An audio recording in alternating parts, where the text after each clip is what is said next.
everybody, my name is Elle, and today I'm going to be teaching you how to write a well-structured scene. If you want to keep your readers engaged with your story, it is so important to have a cause and effect pattern going throughout the entirety of your story. And the way to do this is to create well-structured scenes that start with a cause, end with an effect, and give that forward momentum into the next scene so that your reader can think, I see where this is going. Your story is not going to be predictable because obviously you know what happens and your readers don't, but it's important that your scenes have an element of pulling your readers through the story. And the way that you do this is to trigger your readers' curiosity by having them ask a question, and then you're going to pull them along with that question for a little bit until you give them an answer, but then you're going to propose another question. That question is often, what's going to happen next? How is the protagonist going to react to this information? Now that this has happened, how is that going to impact this thing in the future? And you can do this by writing a well-structured scene. So today I'm going to be telling you how to do that. I will also be giving you 2 story examples as well so you can see this plan in action. Before we begin, we have to ask ourselves, what is a scene? Many people will say that a scene has one point of view character and it takes place in one location.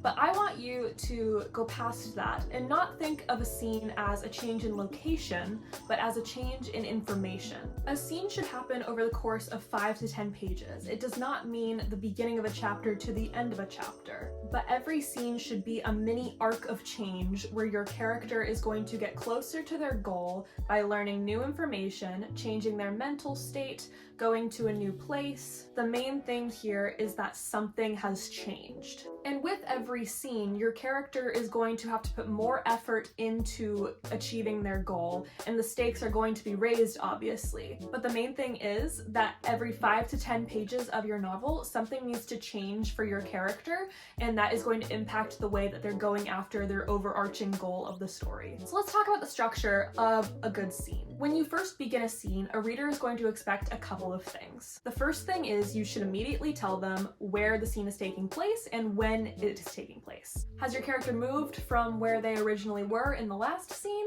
and has some time passed? And another thing that is essential to know is what your character's scene goal is. Yes, your character is going to have a main goal that arches over the entire course of the story, but every scene is going to have a smaller goal in how they're going to achieve their main goal. For example, if I want to bake a pie, yes, my main goal is to bake a pie, but I have smaller goals. I have to get the ingredients. I have to mix everything together. I have to chop things up. I have to bake it. There are smaller steps in creating the bigger thing, and that's what scenes are. So every scene should have one point of view character, and this character needs to have a scene goal at the beginning of every scene.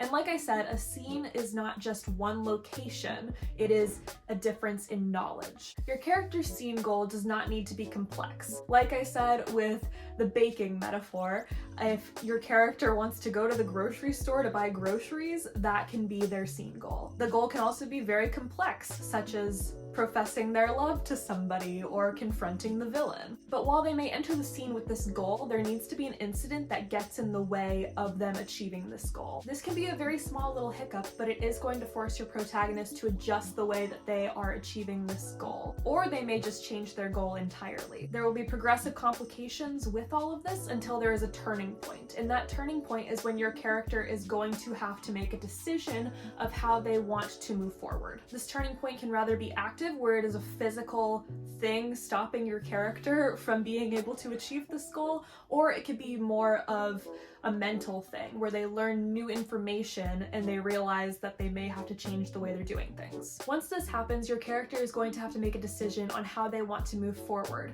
They have to pick option A or option B. And both options are pretty equally good or bad, but they do have to decide. Then comes the climax of the scene, which is when your character makes the decision. And the resolution of the scene will happen when your character's decision has been made, and we're going to see how they're going to move forward from here. It should be clear how your character feels about this decision. Do they regret it? Do they feel relieved? Are they worried for the future? And that concludes this mini arc of change that will draw your reader into the next 5 to 10 pages in the next arc of change. It will spur a cause and effect. So this will be the cause of the next thing that your character is going to pursue. Your character is going to have a new goal thanks to the resolution of this one. If you're confused by all the words coming out of my mouth right now, never fear, I have 2 story examples for you and we will apply what I just said. The first story example I'm going to give you is from my favorite television series, Russian Doll. We're particularly going to focus on season 1, episode 2, just to avoid spoilers. Russian Doll is about a woman named Nadia who keeps dying and reliving the same night of her birthday party, and her main overarching goal of the season is to figure out why this is happening and how to stop it. Nadia goes on what I like to call the suspicion train, which is she finds many different leads and she pursues those leads until they come to new information that will lead her to another thing to suspect. So her first suspicion is the drugs she took at the party. She thinks that she is experiencing some psychedelic effect from them, and then she decides that it's not the drugs and she's going crazy.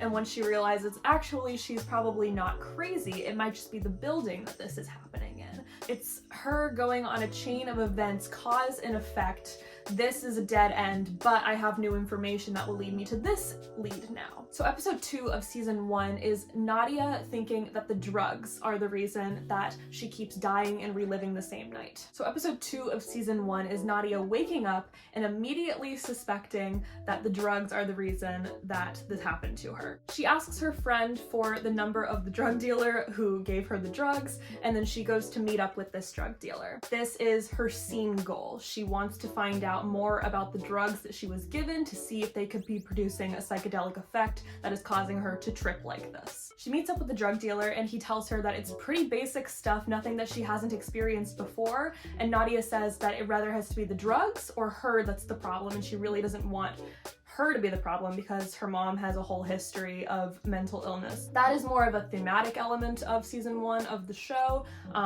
but Nadia is really hoping that it is the drugs, and that is why she's following this lead. Once she finds out this information, she dies and it resets her back at the birthday party. That counts as a progressive complication. She is starting over again and it is stopping her from really following this lead. Nadia goes back immediately to see the drug dealer and to find out more information on the drugs, and she does find out more drug information, but then she dies again. As she becomes more and more determined to find information to see if these drugs could possibly be having any effect, she falls down the stairs several times and dies over and over and over again. It's as if the universe is stopping her from following this lead. This counts as the progressive complications in a physical way. The world literally will not let her follow this lead. She then gets in a fight with her friend and her friend calls her crazy. Nadia freaks out about it because she does not like being called crazy because of her mom's history of mental illness, and that is what leads Nadia to her next scene. So the climax is Nadia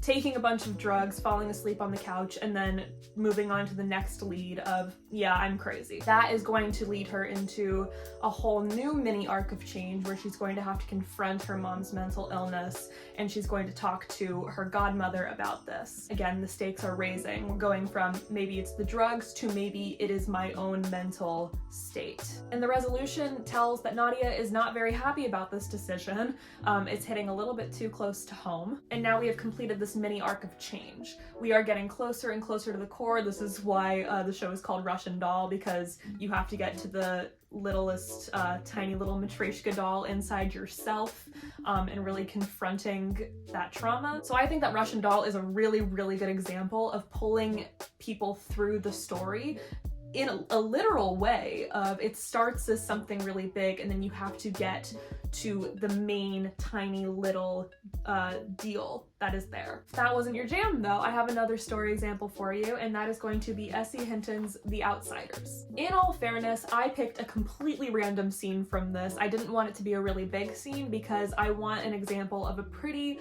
average scene that you will see in a novel that you are writing even. So I picked the scene that is a little bit after the inciting incident. The Outsiders is a story of two rival gangs in the 1960s, and one of the young gang members is attacked with his friend and they accidentally kill somebody from the rival gang and they have to go on the run.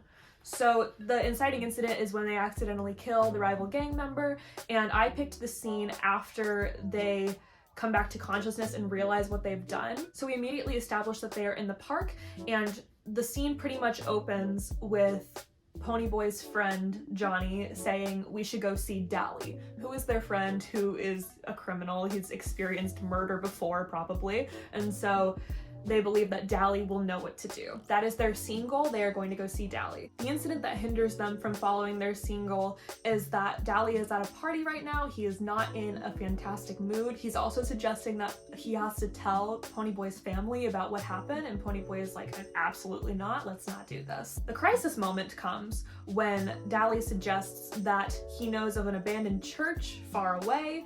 If they hop on a train and go there, they can hide out there for a while until things cool off. So Ponyboy and Johnny are faced with the decision to rather run away and live like that until things cool down, or they turn themselves into the police. And they both decide that they are going to run away. The resolution of this scene and how it works out is that they will go on the run, and clearly this shows that forward momentum of the readers knowing like, okay, now they're gonna go on the run. That's gonna be the next kind of scene that happens. But it also tells what the characters feel about this, and this is them kind of realizing what deep trouble they are in and how this is going to impact their future. So I hope this helps show you how to write a well-structured scene. I think the cause and effect thing is very important, where your readers can kind of see where this is going from here based on the information that your character learns in this little arc of change. Again, don't think of your scenes as a simple change in location.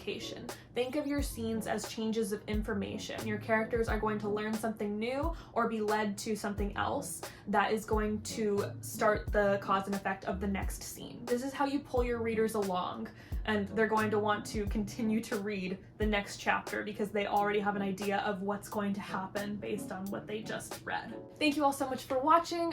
Best of luck to all of you who are attempting NaNoWriMo.